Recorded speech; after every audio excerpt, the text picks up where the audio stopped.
Today what we're going to do is we're going to get a chance to hear from the heroes, some of the very own people just like you and me, man, making this church happen. I'm going to interview a few of the folks that really just made yesterday happen. And yesterday was a vision that, has really been in our hearts for over a year. I think Pastor Jesse just kind of spilled the beans and told you that I canceled it like 6 months ago. He don't run everything he says by me. So, I was like, but, to be honest, yesterday was a very important day for me as a leader because I wanted to make sure that day went as it did. And yesterday went better than I ever really hoped the first one would go. And I in my mind, I'm always a visionary. I'm thinking, what does the Love Our City Serve Days start to look like 5 years from now when we have 2 campuses, 10 years when we have 3 or 4 campuses, and we are all around Southern California on the same day going into the most needed areas of our community, showing people who our God is and how much our God at our city loves them right where they're at. It's going to be so amazing to be able to have videographers and photographers at all these locations, and for us to be able to then come live, on that following Sunday and go, oh my gosh, look what it is. And guess what? We will always be the start campus that really had the vision for beyond just us and said, this ain't just for us. We're just the start. This is where it starts, but it's got to go beyond just like our 4 walls and our little region. We need to be throughout Southern California. We're going to do that. I just think about 10 years from now. 10 years from now, when my daughter is going to be 13 years old and she's got her middle school friends and they're serving in the different areas, and I'm able to look at like all of what it is that we did. It all started yesterday, and I couldn't be prouder of what it was. I really can't. So, with that said, I want to invite up our very first leader. I'm so proud of him. He did a great job leading his space. You saw him on the video. But give it up one time for our guy, David Burray. David, come on up.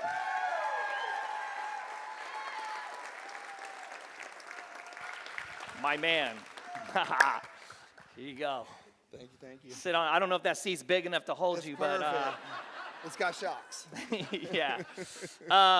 Dude, tell me about your involvement with the Love Our City Serve Day. All right, so... And I know you don't do it like I do a lot, so the microphone can't stay way down here. Okay. You're going to have to act like you're doing reps. You know what I'm saying? Bring that up and hold it and squeeze it. Just keep it right there.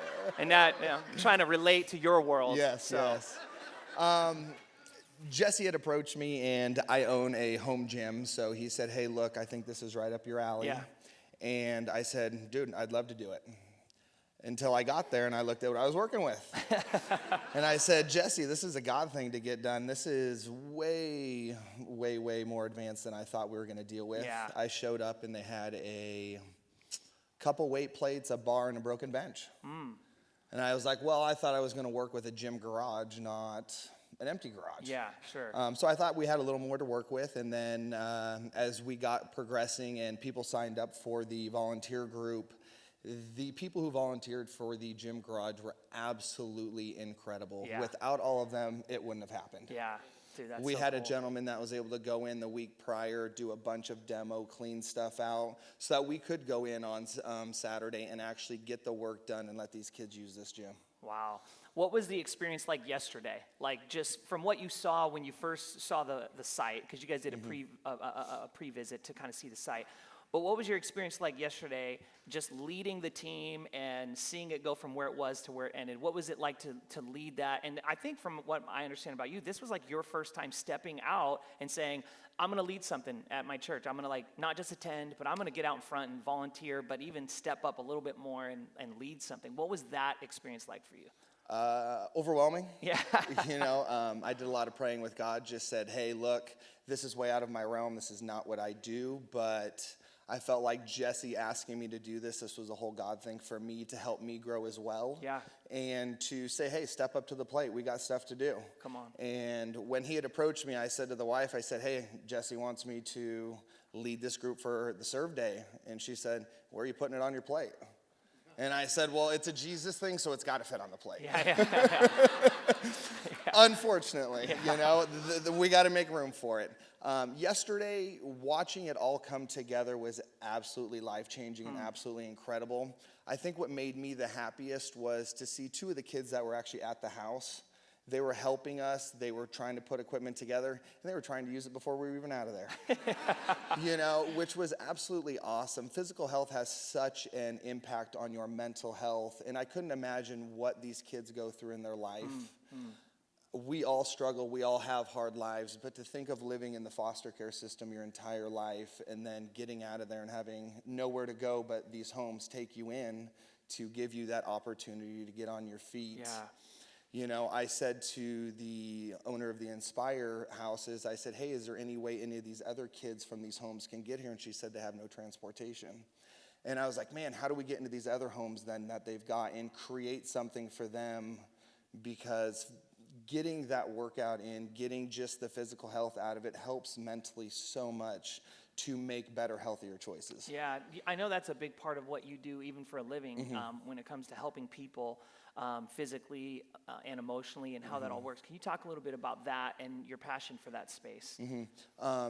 So me working with people of all types of ages, what I get to see is just incredible life change through working out and physical health.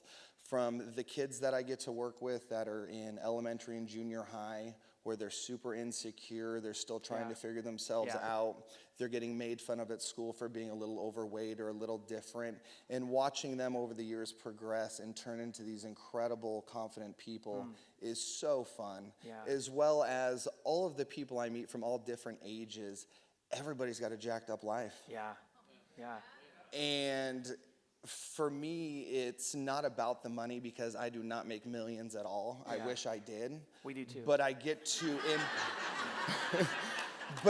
impact people, which is the most incredible thing about it. If I can impact one person who says, hey, look, I worked with this guy, David, he helped change my life, and then I get to work with someone else, I feel like that's the best thing about it. Dude, that's awesome.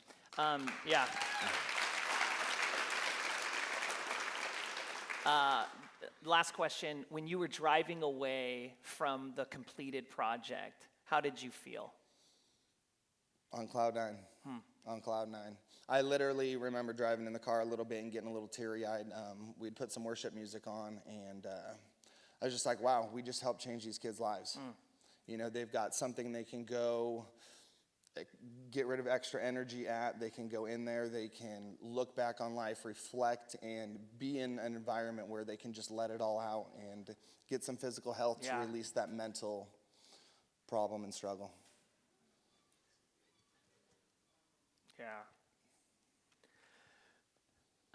Super proud of you, man, and what a powerful picture that we gave to these, these young people that they couldn't have got that for themselves.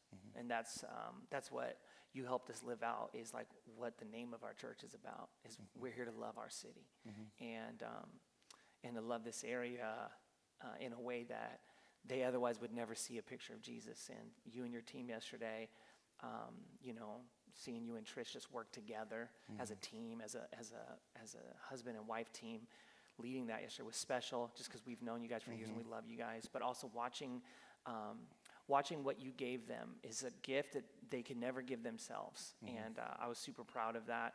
And it was impactful, I think, for me too, as I drove away, all of what it meant for the people who were receiving it, the people who were putting it on. It was really special. I was really proud of you. Thankful for you, man. Thanks so much. You guys give it up for David Burre.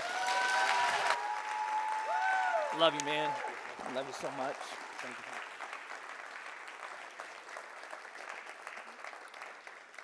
We were able to send over just a whole slew of amazing and well put together gift baskets for every single member of the Inspire Youth House. And so that is a big undertaking. Any one of you guys who've ever really put together big gift baskets, and for multiple people, it's hard to do it for one college student in your house. But if you try to do it for a bunch of them, it's a manufacturing line we walked into over at Crystal's house. So I want you to give it up for the leader of that project. She's going to come up now, Crystal Swain. Come on, somebody. Love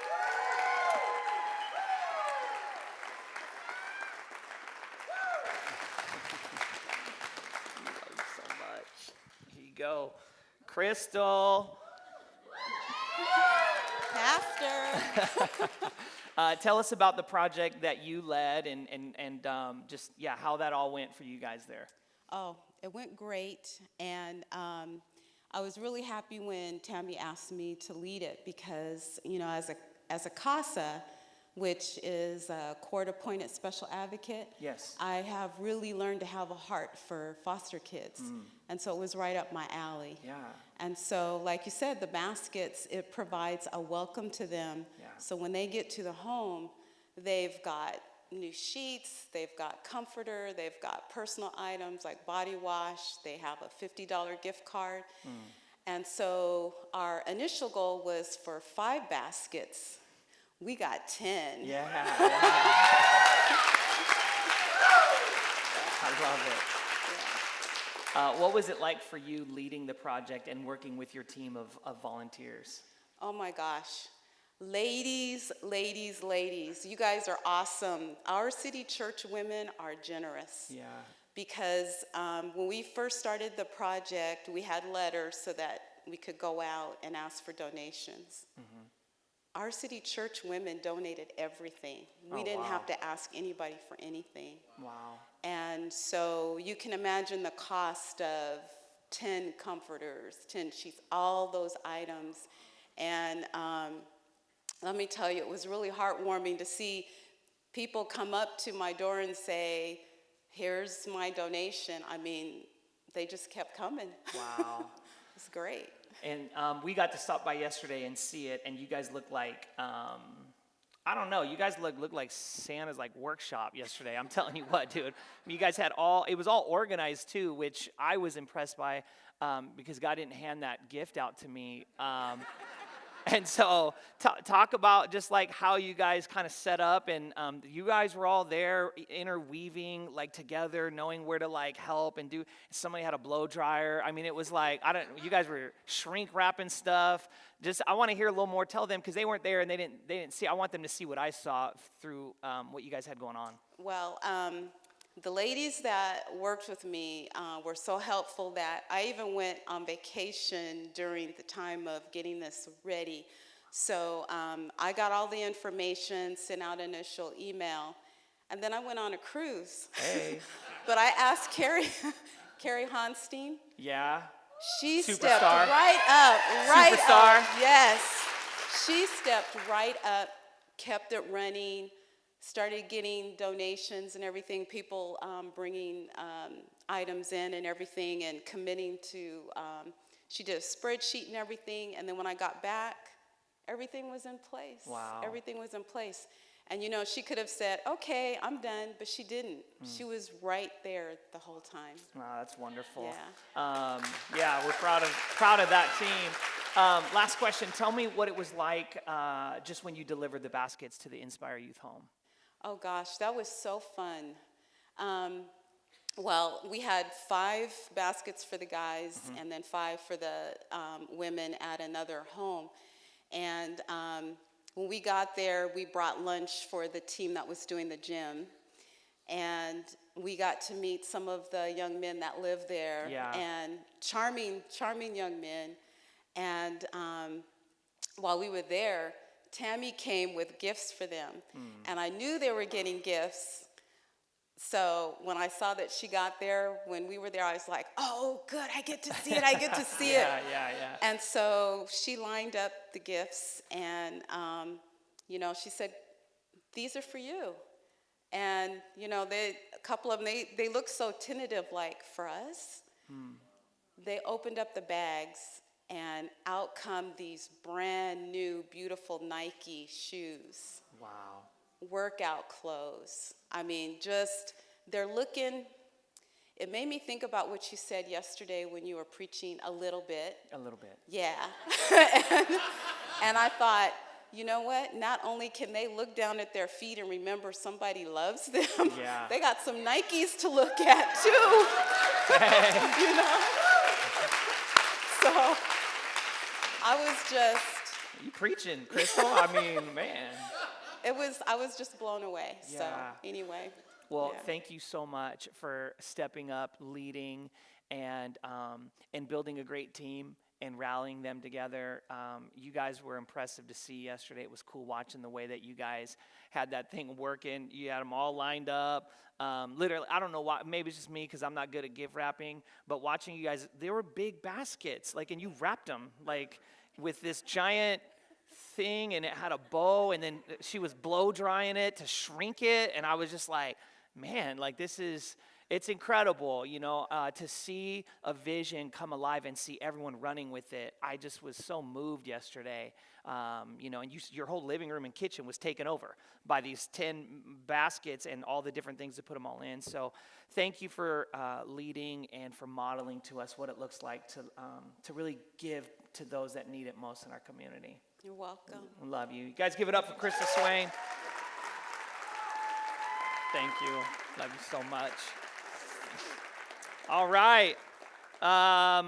This man needs no real introduction. He helps head up our care team, which does so many different things to meet the real needs, the frontline needs, from requests for hospital visits when people are sick or in the hospital, when there's crisis phone calls. He oversees our internal network of people who are available to make phone calls to be there in the middle of crisis, referrals to counselors, referrals to resources and things.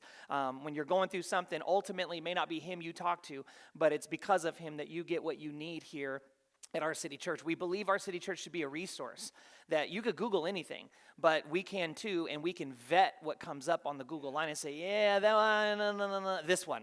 Okay, and so that's what we as a church try to do with our team, with our volunteers, and Danny makes sure that the stuff that you were looking for, that you need, that will actually help you and not send you on some wild goose chase and have you worse when you get done than you started. We want to make sure that right away you get the real help that you need when you ask for it. We can't help you if you don't want help, so you have to ask for it. You have to actually fill out the connection card and do it and be like, here, I need help. But once you're ready to acknowledge that you need help and you're looking for it, Danny is part of the reason that you get that. In fact, he's the biggest reason you get that. And he led a great project yesterday, and I want you to hear from him. Would you guys give it up for our own Danny Murray?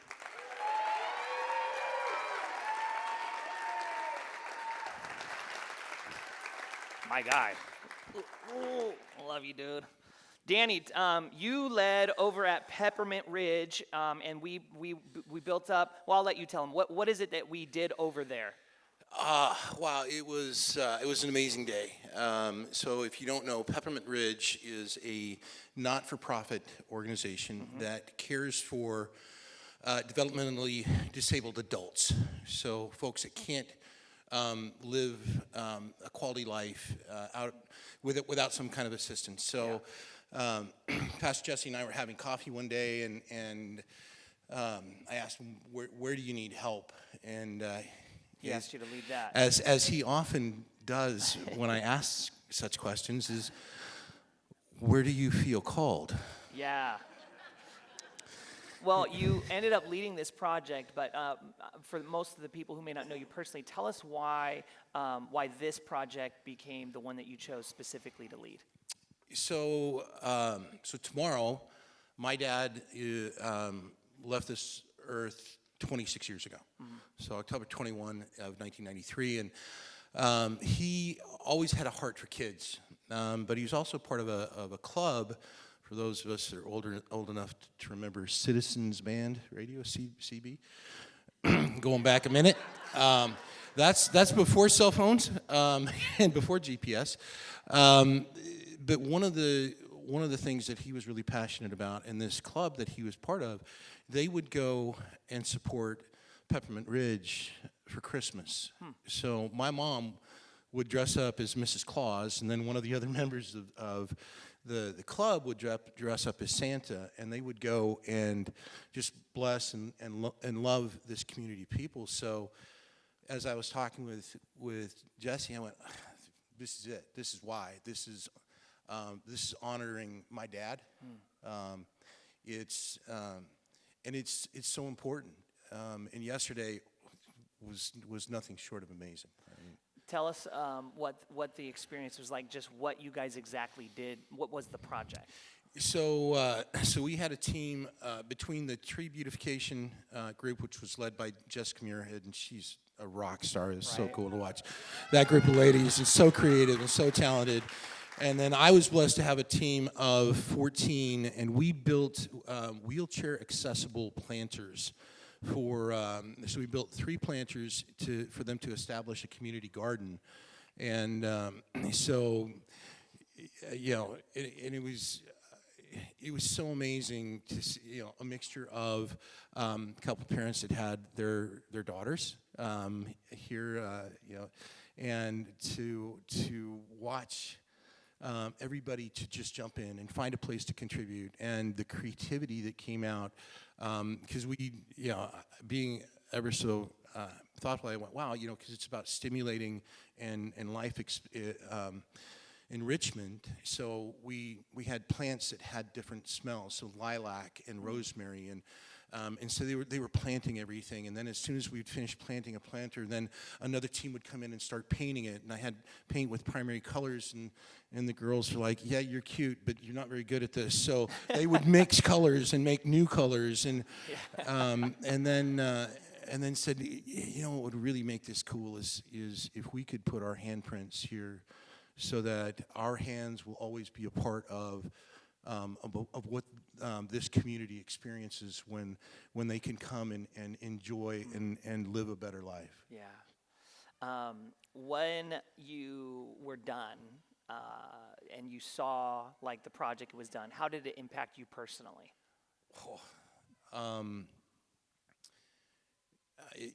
So the team, we got together at the end and sat on a couple of picnic benches, and we kind of talked through, some of the moments, right? And there were several residents that the smiles on their faces, and you would reach for they'd reach out to you, and you take their hand, and they would. The joy in their faces, and one young man, he took my hand, he put it on his shoulder so that I could pat his back, and the young man that so we had lunch with what they call Ridgers, so the residents there, and this young man says, well, I'm going to lead us in a prayer for the meal. I said, all right, let's do this, and he led us in this just beautiful, simple prayer, thanking God. And blessing the meal, and then he led us in Amazing Grace. All right. And I'm like, well, all right, and those memories are etched on my soul. Yeah. I will never forget that day. I will never forget the smiles on the faces of the residents. Samantha, the coordinator, amazing young woman. And she was just so overwhelmed by what this team did. And I was one of the other, actually there's several people on the team that kind of commented that we see each other at church, and we've met, we've hung out. But to be in that environment, we experienced church. Yeah. We experienced really being community, and I'll just never forget it. Dude, that's awesome. Thank you so much for leading that. It's a special project. It requires unique soft skills and the hard skills, right? It's like you have to actually build and paint and understand things that make that project powerful, beautiful, well thought out.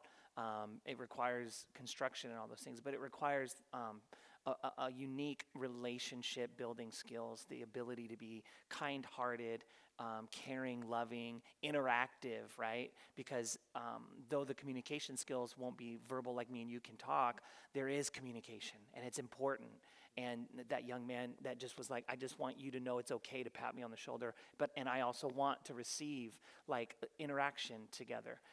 What a long conversation you guys had just in that interchange. That exchange of care and love is what we talked about yesterday, and I'll share here at the end. But thank you for giving him a memory, and for everyone there that now has a memory that God sees them and they're valuable to God and they're valuable to a local church in town too, called Our City. Yeah. Thank you for that, Danny. Love you, man. Appreciate it. Danny Murray, everybody. Give it up. Love you, dude. Thanks for everything you do. All right, and last last up is the team that led in 2 different areas, actually, and we were able to also help with a domestic violence shelter. And for those of you that might be new to that or don't understand exactly what that is, these are women that are in abusive relationships, physically and otherwise, and they're in danger. And the only way out of those oppressive, abusive relationships is to escape and to get to a home where no one knows you where you are, and you could be loved and secured, you could be made safe, and you could be rehabilitated emotionally, mentally, spiritually, and you can learn your value and learn like what's going on, learn the dynamics and the systemic ideals that take place in an abusive relationship, those cycles that continue and why they started and why they are the way they are. And so that's a lot to undertake, and it requires a lot of support. And so this was a really unique and kind of special team, and the needs were unique. But I want you to be able to meet. This is a wonderful couple, and they actually the other place that we went to was Griffin Park. And so I'm going to bring up this is a couple, and they were actually at 2 different locations. Griffin Park was a park that, again, you guys, if you've been here, you've known, but if you're new, it's actually, if you've never been there, it's the location of it allows you to see some of the most beautiful views in all of the Inland Empire, but it has been dilapidated and left to just, become beat up for the last 10 years. Over 10 years, it's just been left alone. I think 13 years. I think it was 2006. We heard from the people that live in the community yesterday, how long it's been just beat up. And so we went there. The city brought their people, and we brought squad, okay? We showed up strong yesterday, and we cleaned this big monster park. It's not a one and done. We'll definitely want to go back there, and I think we're going to probably end up just adopting that park. Part of the reason for it is I stood at the top of it, and I looked around and surveyed it. Our church's name is Our City, and you go to that park, and you can literally look anywhere you want around, and you can literally see all of our city, all of our region. And I thought, God, what a symbol of us being able to beautify, to secure, to paint, to remake, to take on what it takes to, maybe the city's never going to be able to pay maintenance to go get broken bottles. Well, what does it look like for us to get our life groups to put themselves on a rotation once a month, once a week, and say, look, on a Friday night, on a Saturday morning, and we've got over 220 people in life groups, how do we mobilize them one group at a time to say, we'll take this week, this week, this week, this week, and we'll say, maybe the city's never going to put the money into it, but why don't we? Why don't we go make sure that that park stays amazing and useful and secure and see where it goes? And that 25, 30 years from now, that'll be a part of our legacy that we'll know. Without Our City Church, that park wouldn't exist. It wouldn't be open, and all the beautiful, great things that can happen up there wouldn't have happened. And so we saw that possibility yesterday, and this leader helped make that happen. So please do me a favor and welcome up Carlos Martinez and I don't want to say Angelica, I'm going to say it Angelica Martinez. Give it up for them as they come on up. Come on.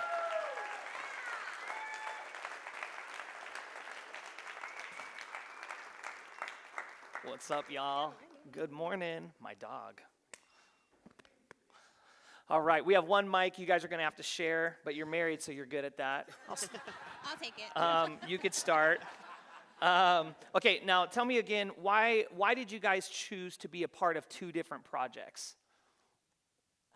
Well, he has different skills than we do. So I wanted to do something that I could do with my kids. Yeah. And get them involved. And my kids love the park. Yeah. We enjoy all of Kronos parks, and so I try to take them different places every once in a while. And so this I thought was a great opportunity to have our kids help beautify a park that they could enjoy. I agree. I got an idea. Hold on a second. Do we have another microphone? I'll be right back. Hi, all. Leave us on stage without a pastor. We're going with vocal 1. See, I've been in the game for a while, and here's what I've learned about marriages. I don't want them to end up in a fight after they leave church. And I don't want it to be my fault because it was like, no, I wanted to talk. You didn't let me talk. Why didn't I? You didn't. See, and so what we're going to do is we're going to let them both have the opportunity to do this. There you go. Huh? What do you say? You can say as much or as little as you would like to, and we'll just get to watch the way that your relationship functions. Can't wait. You just put it on display. Yeah, right, exactly.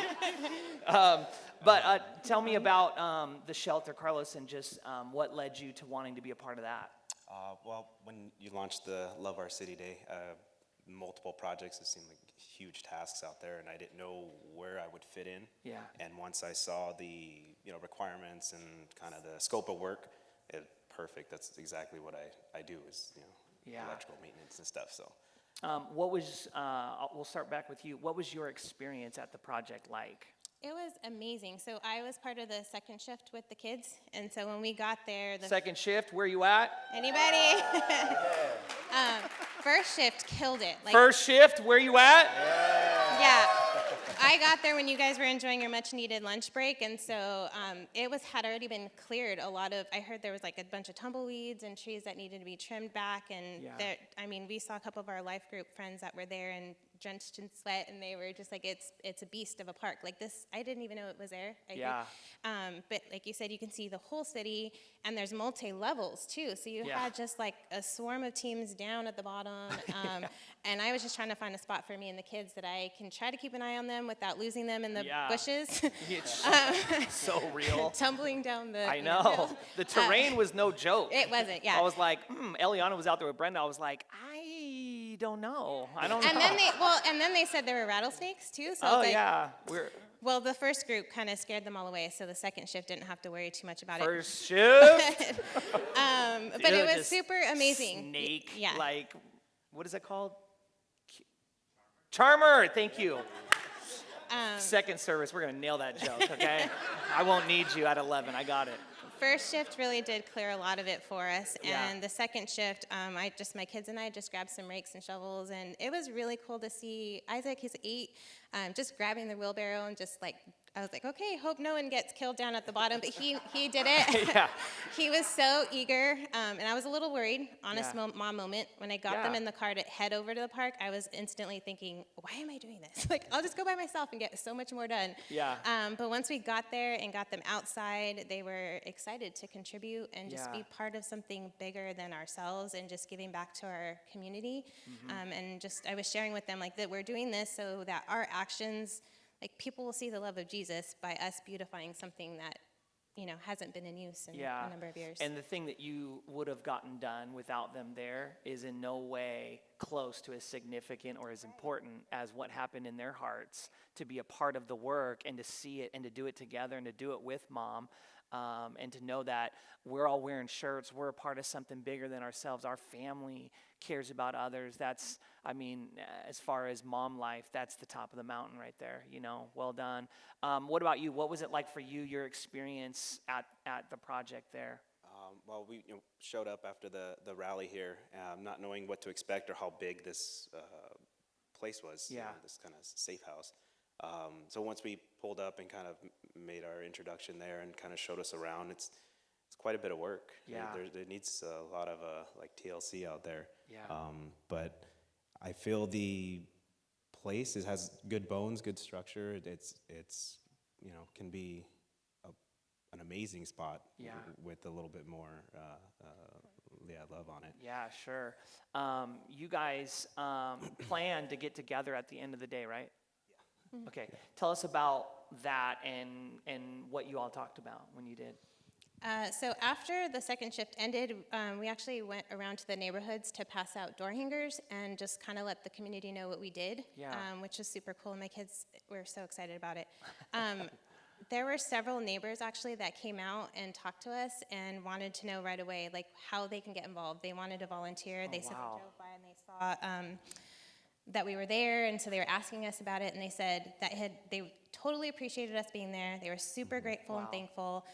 So the kids are super excited to hear about that. Yeah. And we had a couple of them that just said, tell us when. Like, come tell us. We want to be invited. We want to be a part of something in our own neighborhood that they haven't had access to. So that was super nice. And then we met up with some friends afterwards for dinner when he was done.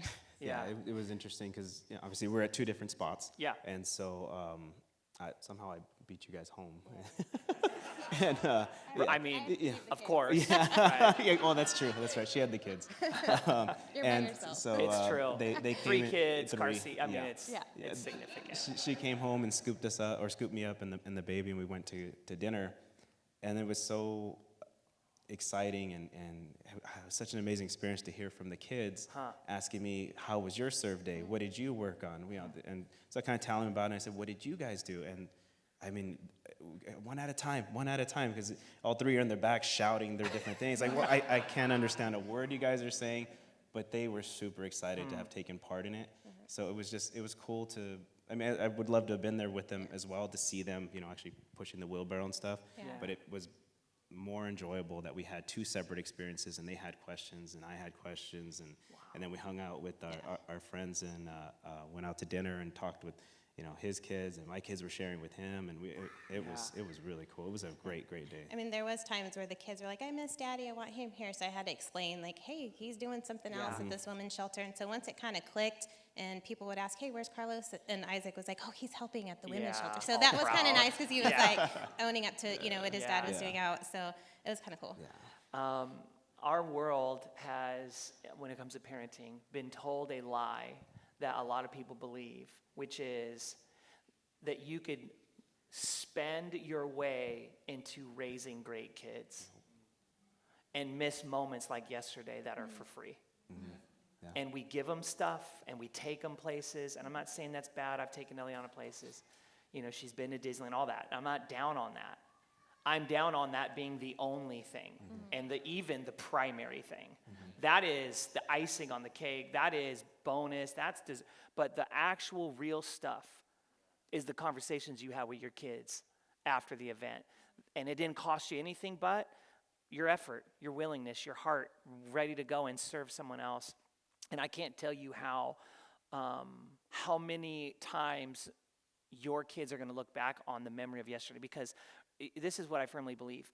I believe that our values come from a memory we have with someone when we were younger that created an environment for us to experience something awesome, and it's so seared it into our heart that it became a value, and we live those values. And so I believe when you create memories for your kids, your teenagers, you're not just creating cool memories, serving, wheelbarrowing. No. You're creating a life.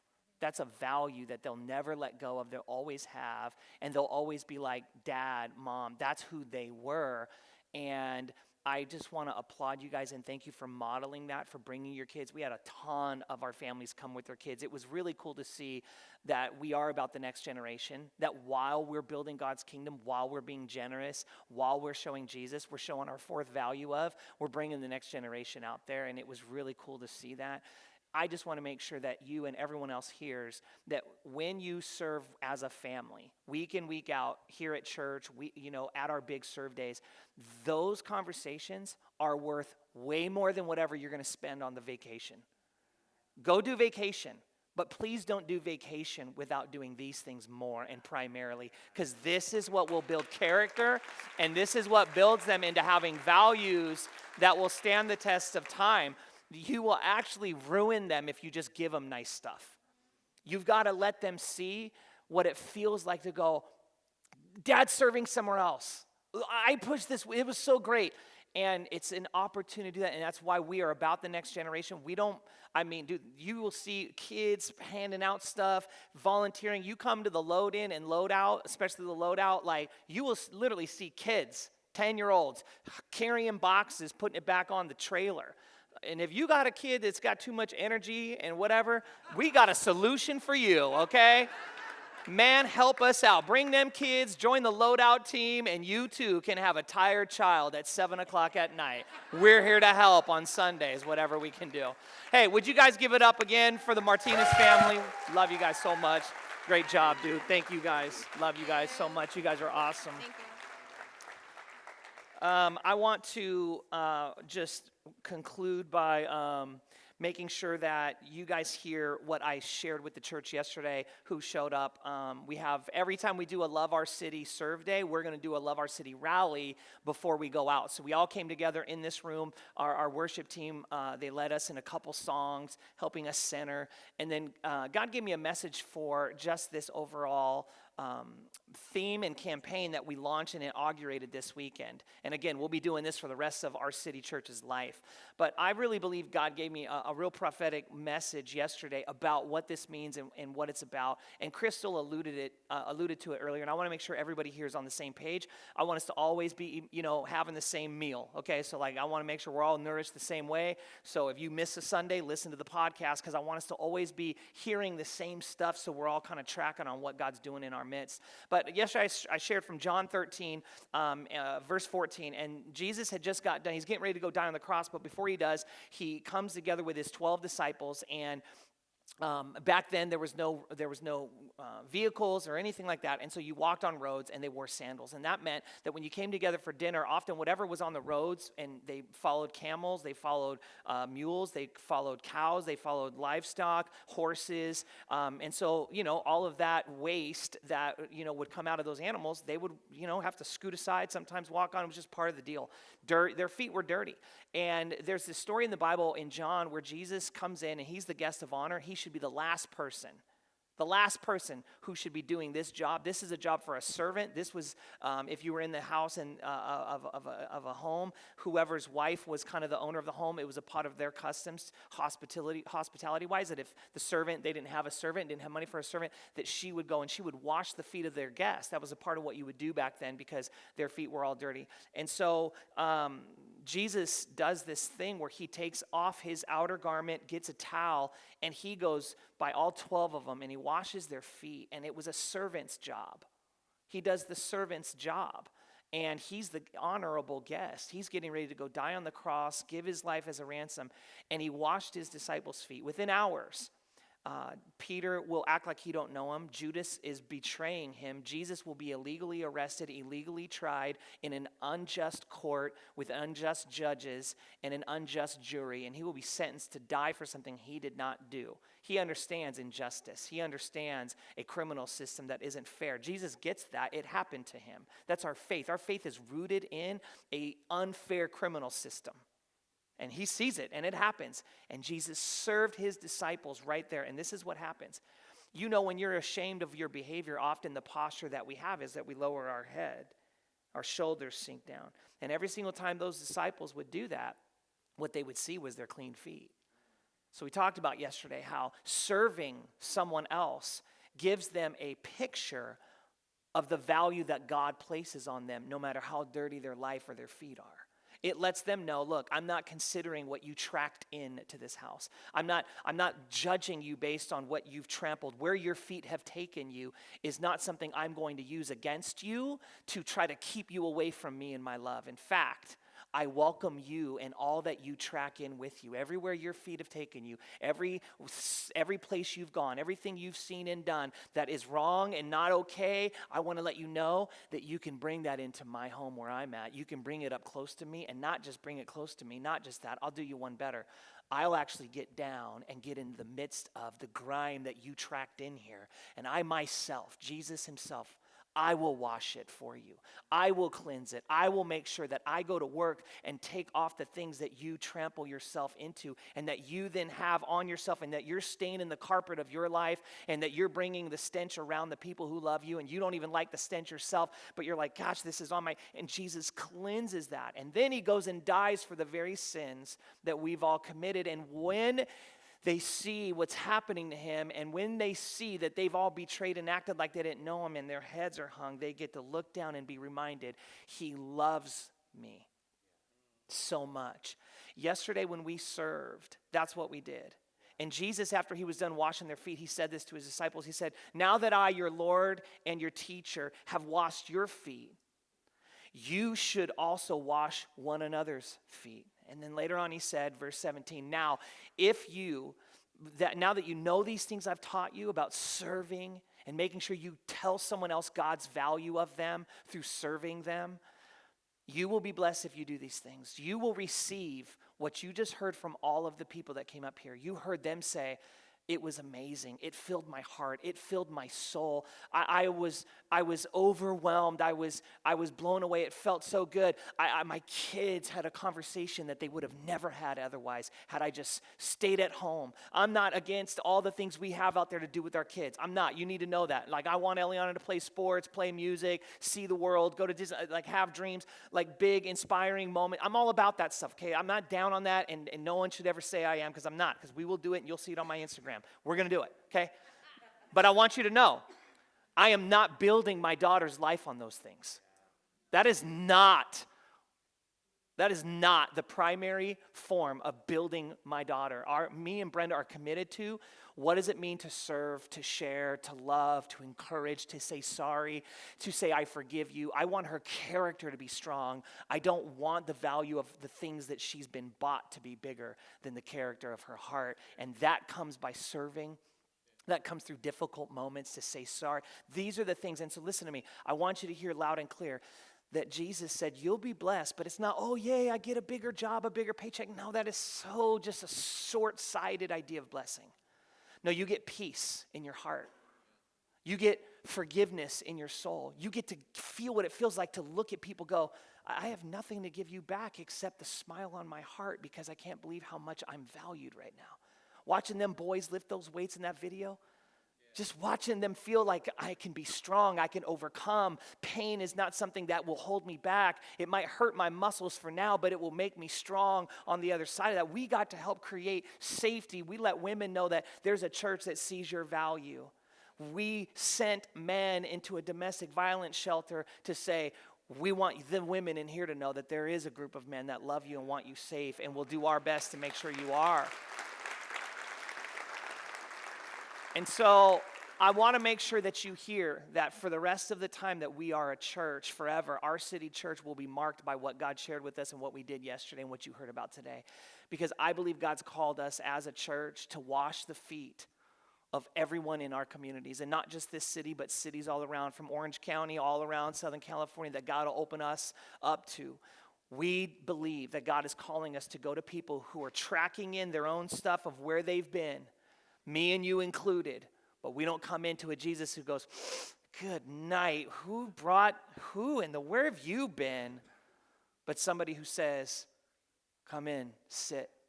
I'm going to treat you like you're the guest of honor, and I'm going to wash your feet like you're the most honorable person in this room, when you might be the one person in the room stinking the joint up with what you've done wrong. Jesus doesn't look at you and say, what you've done wrong is what makes you feel like you should be on the outside. He says, in spite of what you've done wrong, I welcome you in. My love is great. I desire closeness with you, and I will help you learn a better path to walk with your feet. And that's our mandate, and that is our calling, and that is who God's called us, me, you, our city church to be.